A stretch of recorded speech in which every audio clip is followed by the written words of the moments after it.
Anda kembali di berita utama bersama saya Asri Gunawan. Saudara, ruang aman anak terkoyak. Polisi mengungkap fakta mengerikan di balik tempat penitipan anak atau daycare di Umbul Harjo, Yogyakarta. Tempat yang seharusnya menjadi ruang aman bagi anak justru memperlihatkan sebaliknya. Anak-anak mengalami tindakan tidak manusiawi, penelantaran hingga kekerasan fisik, dan polisi menetapkan 13 orang sebagai tersangka. Kasus kekerasan terhadap anak terungkap di sebuah daycare bernama Little Aresha di Umbul Harjo, Yogyakarta. Jumat 24 April lalu, polisi melakukan penggerebekan di daycare tersebut. Benar saja, pemandangan di dalam daycare begitu memilukan. Anak-anak yang seharusnya dirawat dengan penuh kasih sayang dan tanggung jawab justru ditelantarkan secara ekstrim. Tak hanya itu saudara, anak-anak juga mendapat kekerasan fisik dari para pengasuhnya. Mayoritas korban berusia 3 bulan hingga 2 tahun. Polisi menangkap 30 orang untuk diperiksa.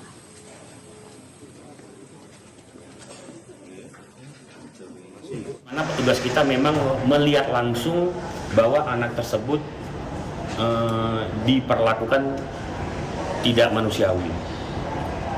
Mungkin untuk menjaga kejiwaan terhadap anak, terhadap orang tua, tapi memang secara kesimpulan memang itu tidak manusiawi. Karena ada juga yang kakinya diikat, tangannya diikat dan sebagainya. Dari hasil pemeriksaan polisi ada 103 anak terdaftar di daycare Little Aresha, Jogja. Dari jumlah tersebut, 53 diantaranya terindikasi mengalami kekerasan fisik yang dilakukan para pengasuh. Mayoritas korban berusia di bawah 2 tahun, bahkan ada yang masih bayi. Kasus kekerasan di daycare Little Aresha, Jogja terungkap ke publik berkat laporan masyarakat. Hal itu diperkuat dengan keterangan orang tua yang curiga dengan kondisi anak mereka sepulang dari daycare. Salah satu orang tua korban menuturkan menitipkan anaknya sejak usia 3 bulan hingga 2,5 tahun. Ia tak menyangka peristiwa keji menimpa anaknya. Orang tua juga pernah menemukan luka lebam di tubuh anaknya dan tidak mau berangkat ke daycare. Namun orang tua tidak menaruh curiga. Kan di masa kecilnya kan 3 tahun gitu kan sering mandiin.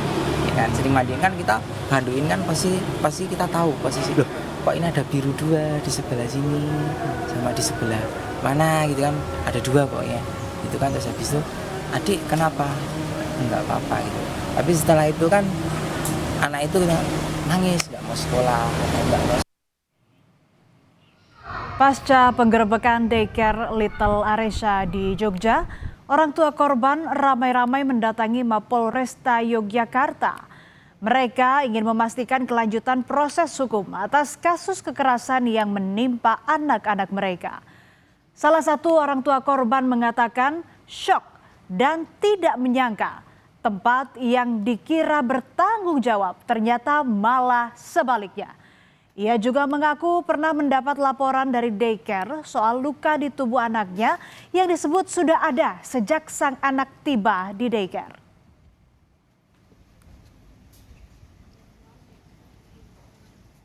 Kita antar ke penitipan, selang berapa jam itu kami dapat report foto punggung anak saya itu ada goresan, kemudian bibirnya ada luka. Nah, dia menginfokan bahwa Bun ini luka dari rumah ya, ibu yang lain yang menitipkan sana lukanya sama di tempat yang sama, ada kesamaan luka yang berarti ini ada luka karena sudah pas di sana. Proses hukum kasus kekerasan anak di daycare Jogja terus bergulir. Polisi menetapkan 13 tersangka. Di antaranya adalah kepala yayasan dan pengasuh anak daycare Little Aresha. Ke-13 tersangka kini telah ditahan. Polisi juga tidak menutup kemungkinan tersangka bertambah dalam pengembangan kasus tersebut. tersangka dan nanti akan langsung ditahan. Nanti ini bisa berkembang lagi tergantung nanti proses pengembangan dan mungkin ada keterangan-keterangan tambahan dari 13 yang saat ini sudah diamankan oleh Polresta Yogyakarta. Fakta lain terungkap, Wali Kota Yogyakarta Hasto Wardoyo menyatakan daycare Little Aresya tak punya izin beroperasi. Peristiwa ini jadi evaluasi pemerintah Kota Yogyakarta untuk menyisir seluruh rumah penitipan anak di Kota Yogyakarta. Pemkot Yogyakarta juga telah berkoordinasi dengan KPAI dan Polresta Yogyakarta untuk memberikan pendampingan psikologis bagi orang tua dan khususnya anak-anak yang menjadi korban. Evaluasi terkait ya kami akan mensweeping semua tempat-tempat yang menyelenggarakan penitipan anak di Kota Jakarta karena seperti yang kemarin terjadi itu kan tidak ada izin, belum ada, hanya ada yayasannya tapi tidak ada izin sebagai TPA, izin sebagai PAUD atau TK itu tidak ada izin. Komisi Perlindungan Anak Indonesia menilai kasus dugaan kekerasan yang menimpa 53 anak di daycare Little Aresya Yogyakarta merupakan fenomena gunung es. Dari 3.000 daycare di seluruh Indonesia, banyak yang belum mengantongi izin dari Pemda. Hal ini penting karena terkait dengan sistem pengawasan.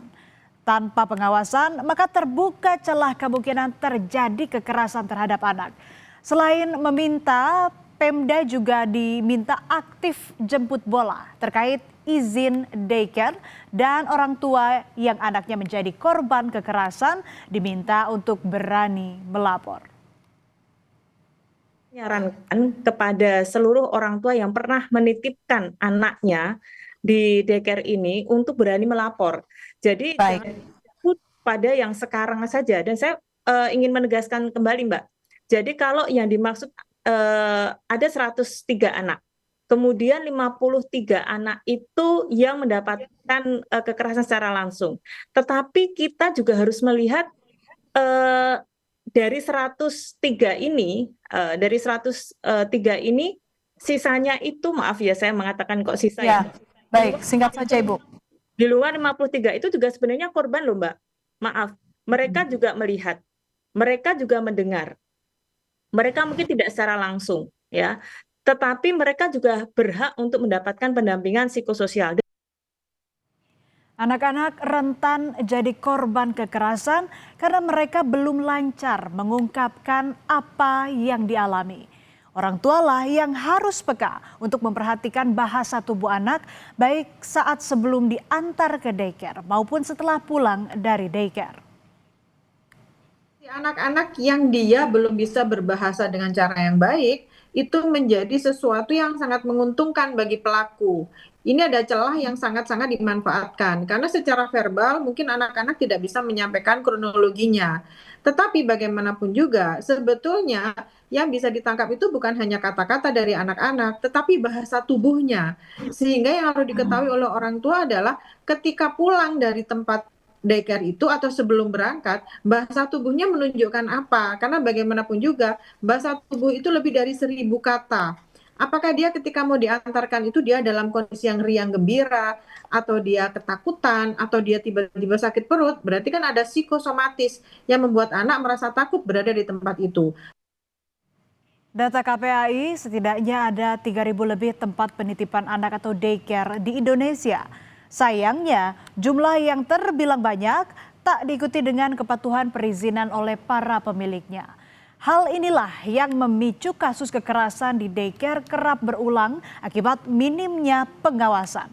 Butuh evaluasi bersama untuk menjamin daycare sesuai dengan tujuannya, yakni menjadi salah satu ruang aman bagi anak-anak.